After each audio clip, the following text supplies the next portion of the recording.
ప్రపంచం మీద bill gates రుద్దే ఆహారాన్ని నిరోధించాలి అంటూ రైతుల ఉద్యమం ఇప్పుడు పెద్ద ఎత్తున జరుగుతుంది. యూరోపియన్ యూనియన్ పార్లమెంటును ముట్టడిస్తున్నది వాళ్ళే.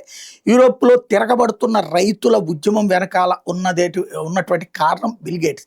బిల్ గేట్స్ ఫౌండేషన్ కనిపెట్టినటువంటి సరికొత్త సింథటిక్ ఆహారాలు ఏవైతే ఉన్నాయో దాన్ని అంగీకరించడానికి వీలు లేదన్నటువంటిది వీళ్ళందరి డిమాండ్. ఏదైతే బ్రసెల్స్లో జరుగుతున్నటువంటిది గొడవ అదే.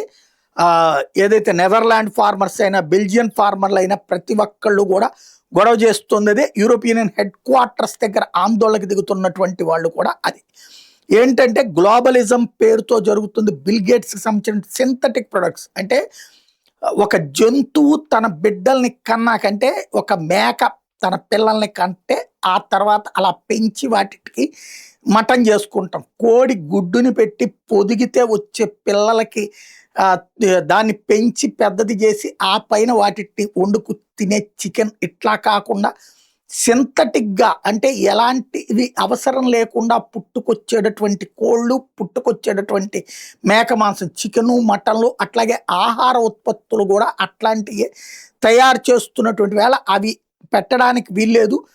అవి పర్టికులర్గా క్యాన్సర్కి కారణమవుతాయి. సింథటిక్ ప్రొడక్ట్స్ బ్యాన్ చేయాలి, అవి క్యాన్సర్ లాంటి వాటికి కారణమవుతాయంటూ ఉద్యమిస్తున్నారు.